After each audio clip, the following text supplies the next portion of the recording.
Welcome to the Center for Healthy Community series, It's Lit. Here we try to explain concepts that you may want a bit more clarity on. Today we have a special episode. We will be going over the Keep the Kids Fed Act. So let's go ahead and get started. You may be wondering, what is an act? Well, an act, also referring to as an act of Congress, can be viewed as creating a new law or making an amendment to an existing law.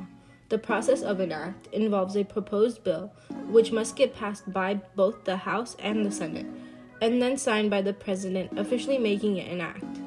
Basically, an act is a proposed expansion on current laws. Now that you know what an act is, let's get into the Keep the Kids Fed Act. This specific act was passed on June 30th, 2022. This act supplies meals to students throughout the summer of 2022 and the 2022-2023 school year. More specifically, the Keep the Kids Fed Act extends pandemic assistance programs by expanding flexibilities for summer meals, allowing providers to serve children for free, and continue delivery services and grab-and-go programs. Through this act, food can be distributed outside the cafeteria, enabling students to take food home with them and allowing food to reach students more readily available. There are waivers for this act: families that live below the 185% poverty line, or students with family incomes, which means the income of the adults who live in one household will be able to qualify for reduced or free lunch during the next school year. In California, these waivers include waivers number 107, 108, 109, and 110. To see if you qualify, families will need to complete applications through their school to determine if they are eligible. They can become eligible because of the Medicaid Expand Direct Certification. Through Direct Certification, students who qualify for free or reduced school meals are electronically matched and certified without completing any extra paperwork or applications. Families will be matched based on their participation in other income-based assistance programs, such as CalFresh. This act aims to address food insecurity surging throughout the country.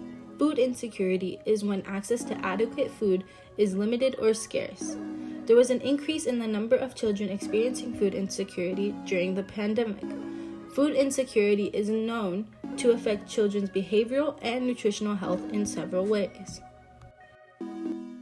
Food insecurity could be an issue because it affects children's behavioral and nutritional health in several ways. For instance, some children may experience an increase in behavioral problems like aggression, anxiety, and depression, while some children may lack iron, which could lead to an increase in hospitalization. All in all, when children receive inadequate nutrition, they are unable to concentrate well, resulting in poor academic performance. The Keep the Kids Fed Act is important when addressing the increased food shortage and inflation of food prices throughout the country. The act is designed to improve and provide access to affordable groceries and food to communities and families where access is limited. Now, some of you may be wondering, is there anything you can do to help address food insecurity? The short answer is yes. There are many ways one can help fight children's hunger in their communities. For some, it could involve donating to local charities and foundations that provide meals to families, like No Kid Hungry. For others, it can be volunteering at a local food bank, which could involve tasks like distributing food or cooking meals. One could also advocate for food insecurity by writing to their local and national government officials about the food insecurity in their community. One can contact their representatives to express their concern about food shortages and increased prices affecting many families and leaving many children hungry. Also, by letting elected officials know that people are advocating for more policies and laws like the Keep the Kids Fed Act. This will ensure that children across the country are provided with adequate nutrition all year round. Thank you for watching, and please subscribe to the Center for Healthy Communities YouTube channel to learn more.